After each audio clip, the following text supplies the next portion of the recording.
Bismillahirrahmanirrahim. Assalamualaikum warahmatullahi wabarakatuh. Di video kali ini admin kembali berbagi informasi buat rekan-rekan semua pendaftar P3K ya.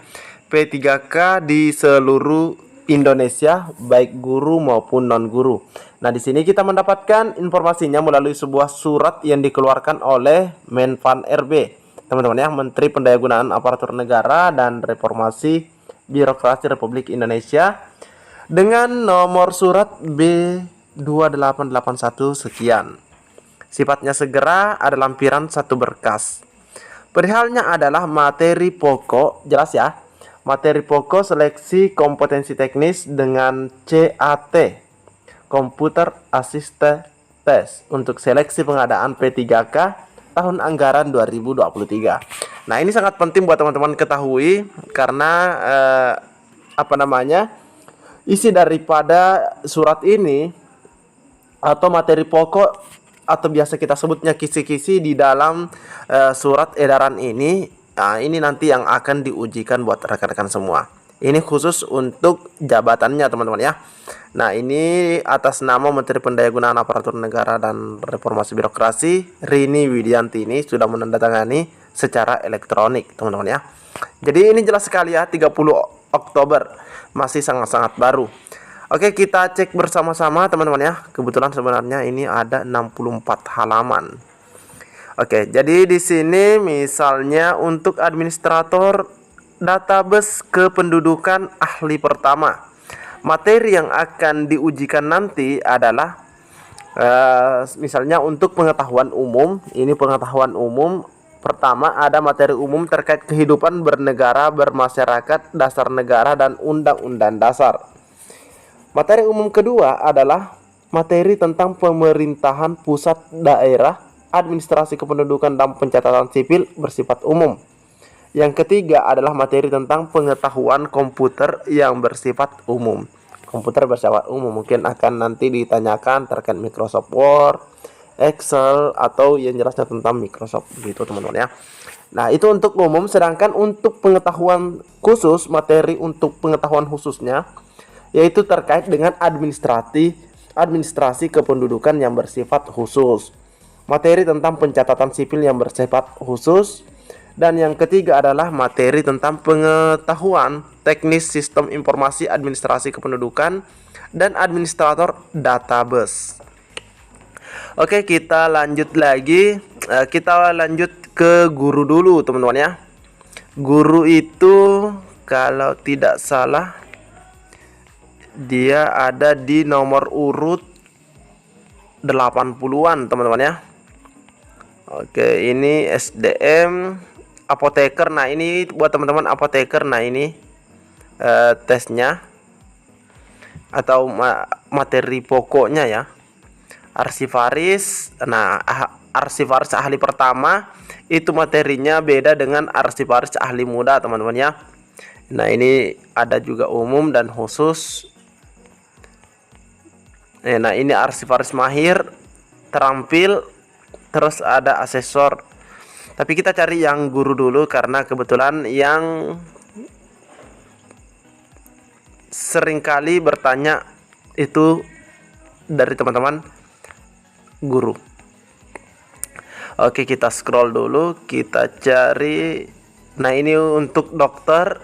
Nah, ini dokter pendidik klinis ahli muda, dokter pendidik ahli pertama. Nah, ini ya. Nah, dosen lektor, dosen asisten ahli. Oke, kita cari guru. Nah, ini dia teman-teman ya. Nah, guru di sini kita jelas lihat guru ahli pertama. Guru ahli pertama. Nah, di sini tidak ada istilah umum khusus ya jika admin lihat ya. Nah, ini ada sampai dengan 39 materi pokok. Banyak sekali teman-teman ya. Oke, yang pertama adalah konsep suatu disiplin ilmu yang relevan. Konsep suatu disiplin ilmu yang relevan. Ada materi suatu disiplin ilmu yang relevan. Materi suatu disiplin ilmu yang relevan mungkin maksudnya materi sesuai dengan formasi yang kita pilih. Misalnya matematika, mungkin nanti materi disiplin ilmunya itu ya, tentang matematika begitu. Ketiga, ada hierarki konsep dan materi suatu disiplin ilmu. Terus yang keempat, ada prasyarat dari suatu disiplin ilmu yang relevan. Selanjutnya, keterkaitan suatu konsep dengan konsep yang lain.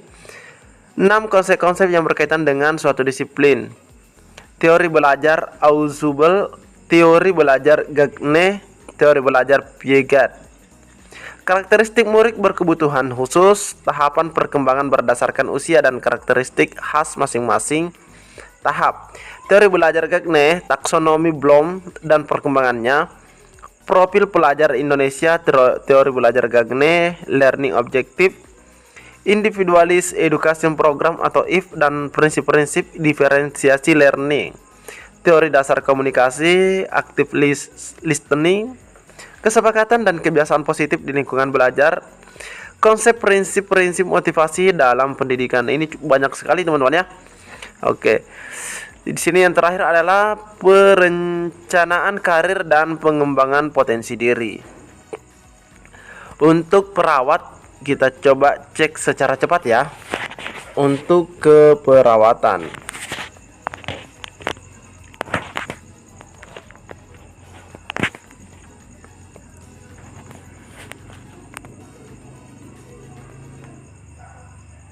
Nah, ini perawat ahli pertama, perawat terampil, terus dua saja teman-teman ya. Ahli pertama dan terampil. Oke, di sini ada 8 bagi ahli pertama dan untuk perawat yang terampil ada 14. Terakhir ada perawatan luka. Oke, kalau untuk perawat ini ada materi kompetensi umum dan kompetensi khusus ya. Misalnya kompetensi umumnya komunikasi terapeutik perawat klien, edukasi dalam keperawatan, penyelenggaraan praktik etik dan legal dalam pelayanan perawatan. Sedangkan untuk yang khusus pengkajian keperawatan, diagnosis keperawatan, rencana keperawatan, tindakan keperawatan spesifik kompleks, evaluasi keperawatan. Ini banyak sekali teman-teman ya. Perekam medis, coba kita cek yang arsivaris tadi.